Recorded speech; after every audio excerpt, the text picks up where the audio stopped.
Қайырлы күн достар, мен каналыма қош келдіңіздер. Бүгін сіздерге осындай өте дәмді пирогтың рецептімен бөлісемін. Бұл пирогтың жасалу жолы өте оңай және арзан, қолжетімді заттардан тұрады. Қыздар, міндетті түрде жасап көріңіздер, дәмді болып шығады. Видеом сіздерге пайдалы болады деген ойдамын. Видеоның соңына дейін менімен бірге болыңыздар. Алдымен ыдысымызға жылы сүтімізді құямыз, оның үстінен қантымызды салып, және де ашытқымызды саламыз. Бәрін жақсылап араластырып аламыз.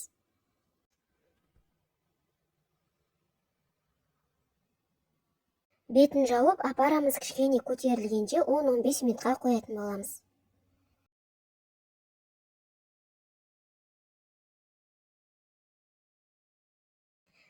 Дайын болған апарамыздың үстіне бір жұмыртқамызды жарып саламыз, және де ерітілген сары майымызды құйып, барлығын жақсылап венчикпен араластырып аламыз.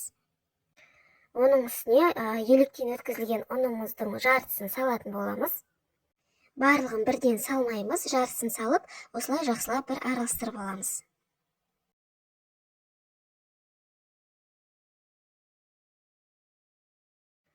Қалған ұнымызды салып, жақсылап араластырып, жұмсақ қамыр илеп аламыз.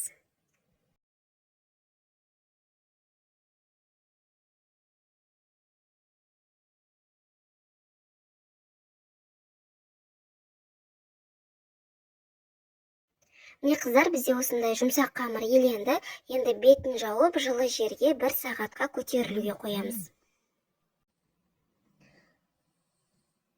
Қамырымыз көтерілгеннен кейін қамырымызды 3 бөлікке бөліп аламыз.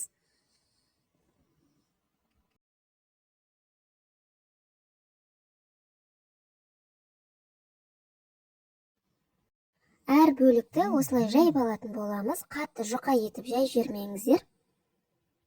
Жайған қамырымызды осылай пергамент қағазының үстіне қоямыз. Қалған бөліктерінде дәл осылай көлемдерін бірдей етіп жайып шығамыз.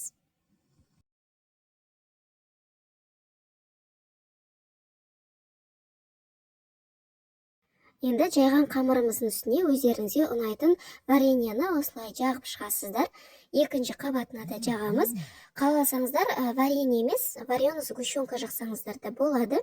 Енді үшінші қабатына осылай бетіне жауып, оның үстіне варенье жақпаймыз. Видеода көріп тұрғандай осылай кесіп аласыздар.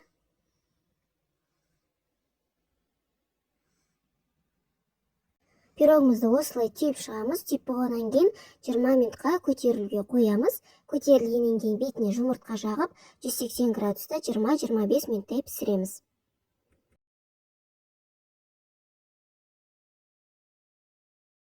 Пирогымыз дайын. Енді бөлме температурасында суытуға 2 сағаттай қоямыз. Суығаннан кейін дастарханға кесіп ұсына берсеңіздер болады. Міндетті түрде жасап көріңіздер, өте оңай және өте дәмді болып шығады.